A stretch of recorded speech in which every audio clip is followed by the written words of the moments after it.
Hello, my name is Andy and I am the Village Idiot. I'm armed with a car and a GoPro and an unhealthy amount of time on my hands. I'm using that time to attempt to visit every civil parish in England.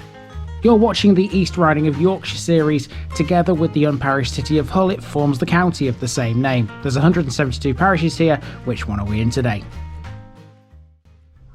Welcome back to the East Riding of Yorkshire again, everybody, and welcome to a place that's quite well out of the way up on the East Yorkshire Wolds, and it's so far out of the way that you can hear a pin drop in this place. Just listen. All I can hear is bird song at the moment. It's beautiful. Welcome to Londesborough.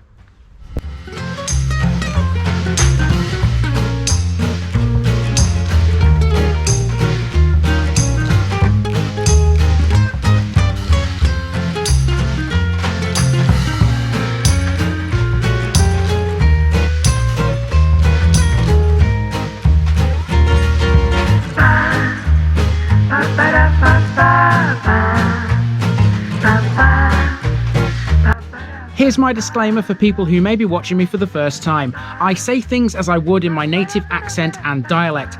As a result, I may not pronounce things in the same way as the locals do. Remember, I'm a visitor. It's impossible to know everything.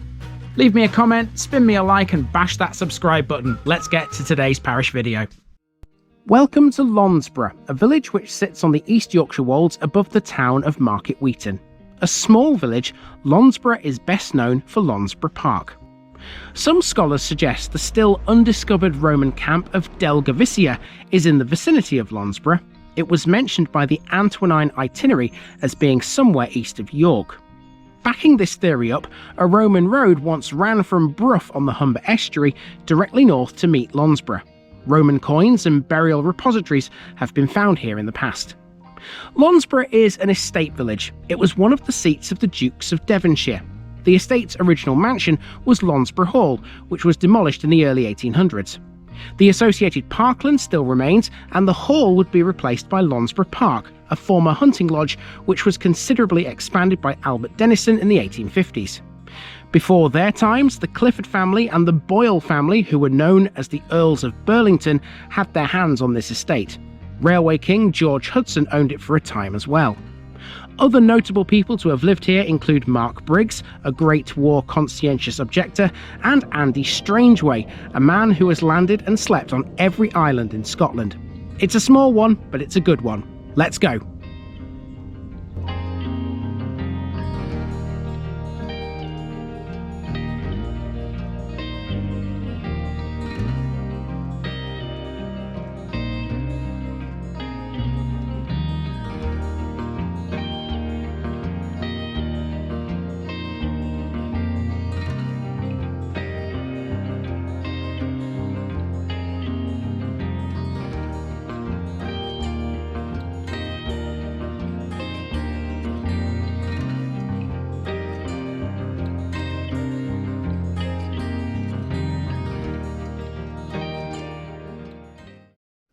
Londesborough village consists of 3 streets primarily. These are Low Street, Love Lane and Top Street, the latter of which is where we begin. Right from the get-go, you know you're in an estate village. Londesborough doesn't have a massive amount of amenities, but it does retain some. It used to have a post office which is no longer in operation. That's this building here, which has another George V postbox in its wall, like the one in Shiptonthorpe. Top Street is where most of the estate's workers once lived. Most of these houses date from the 1860s and have decorative barge boards and are marked with a crest known as the Londesborough cipher. There's no shop, no pub, no anything really, except for the peacefulness of the East Yorkshire countryside. However, this is a close-knit community, so there's still a parish notice board and a local book exchange. So apparently this book exchange goes by the name of the Wendy House. I wonder why that is. It's definitely an unusual thing to call your book exchange, isn't it?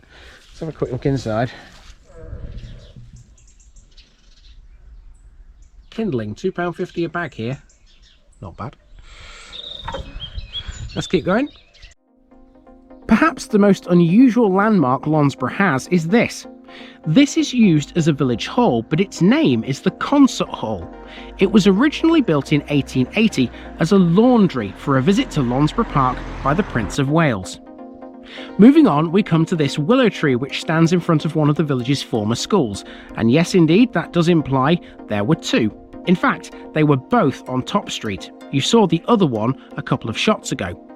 Unfortunately though, information is scarce on either of them. Given that Top Street is generally 1860s, I would imagine that this one is the much more recent of the two, looking late Victorian in design. Around the corner we go onto Love Lane, which feels like you're leaving civilization.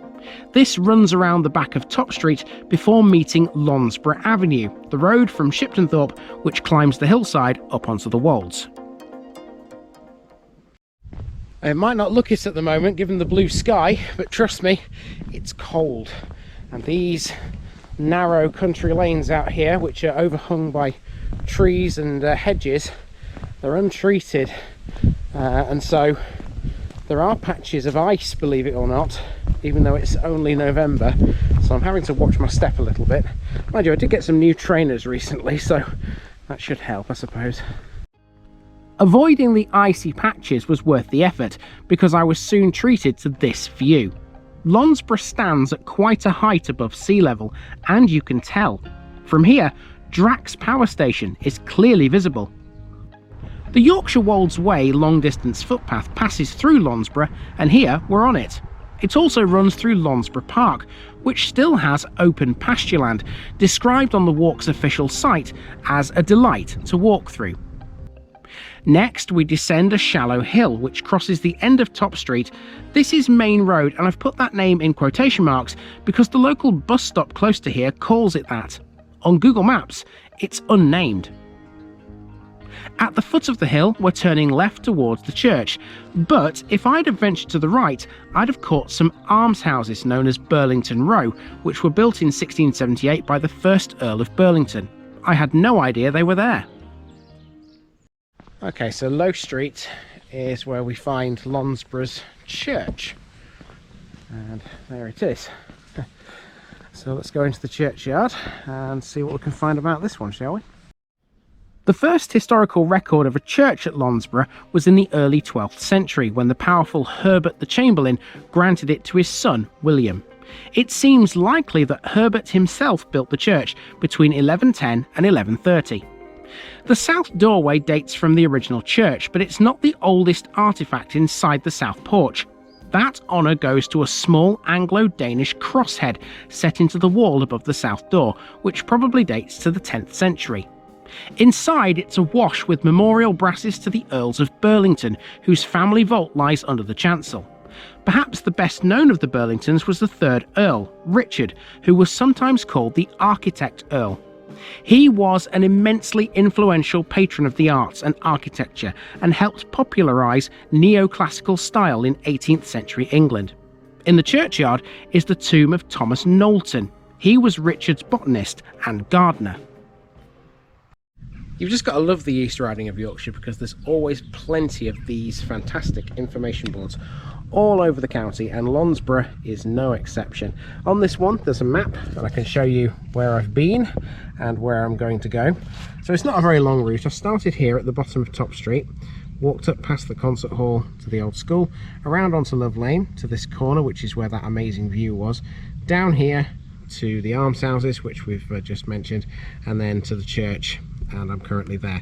And all I'm doing from this point on is heading up to this corner, turning back on myself, and then heading back down Top Street to the car. But then I will drive up here because there's something else up there. And as you can see, there's plenty more to Londesborough than just the main walk, because there's this massive expanse of parkland. There's a lake to the southeast of that, and there's also Londesborough Park, which is up here, which was built in 1839 after the original Londesborough Hall was demolished in 1818. Now, I've no idea how close I'll be able to get to this, but I will drive, like I said, up this road, so whether or not I'll be able to see it, I don't know. But if not, the picture bit today will focus, generally speaking, on all of this, really. There are footpaths through it, as you can see. There's one here that runs down to the lodge gates towards the road to Market Weighton. There's another one that crosses the lake towards Goodmanham, and there are all sorts of things in it. You've got some deer shelters, which are these, and obviously there's the site of Londesborough Hall here as well. So there's plenty in this park, absolutely there is, but I just don't have time to cover all of that, and so, you know, the picture bit today will cover most of that. So yeah, let's carry on walking. To the left of the board we've just been reading is an old red brick arch. This once led to the original Londesborough Hall. Although the hall is now gone, some features of it remain, such as a terrace, steps and some stone urns on pedestals. This building here formed part of its stables. The adjoining parkland was a deer park. As the information board told us, there were deer shelters in the park where the animals would feed. There are still animals in the park. However, generally, the only ones around now are ones which are associated with the farms here, those being sheep, pigs and beef cattle. The farms also produce arable crops too, like wheat, barley and oilseed rape. The largest of the farms around Londesborough is Park Farm, which is located at the end of Howgate Lane. You'll notice as well something marked as LPCC on a small sign here, and that's also on Howgate Lane. Let's take the car up there and see what that is. On the way up Howgate Lane, we'll pass the rear of Londesborough Park, the current Victorian mansion which replaced the original Londesborough Hall. As I suspected, I couldn't get anywhere near it. So why was the hall replaced?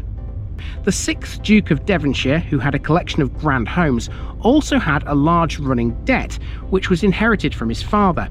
To combat that, he had Londesborough Hall demolished. Regretting his decision some years later, in 1839 he had a hunting box built on the estate. However, in 1845, again under mounting financial strain, he would sell the whole Londesborough estate to the railway king, George Hudson. Hudson's questionable financial practices soon brought about his ruin, and in 1849 he sold Londesborough to Albert Denison, who was created Baron Londesborough in 1850. Denison would enlarge the hunting box to create the current country house. So I can confirm from that little drive that I can't get anywhere near Londesborough Park because it's down a very steep hill, and that hill says private road. It also says risky for lorries in frost as well, so certainly not the kind of road you want to be driving on, even if you're in a car, to be honest. So Londesborough Park will be in today's picture bit with a lot more of this parkland, because I know you've seen a little bit of it, but there are some other things, some really interesting things in this parkland. And there's also in the parkland, or just sort of on the edge of it, a cricket club, and that's the main reason why I've come up here. And the cricket club is sort of behind these trees. I've just walked towards this cattle grid, which I've just driven over. Not the easiest things to drive on, by the way. I don't know whether anybody out there is used to driving on cattle grids, but I'm not, even though I am a country boy. You don't see many of them in Lincolnshire, where I come from, to be honest. There's plenty more out here in East Yorkshire, so we'll just hop over the cattle grid. Careful as I can. There we are. And there is the cricket club. Just there, you've got a field full of sheep. You've got the cricket club in the middle distance. I can see a scoreboard thing, whatever it is. Sight screen on this side, and then you've got the wolds in the background. Isn't that a beautiful shot? So there you go. That's the cricket club, Londesborough Cricket Club. All right, time for me to give you today's picture bit next.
Okay, to finish this video off, I'm going to show you how close I can get to Londesborough Park, and it's not very close, I'll be honest with you.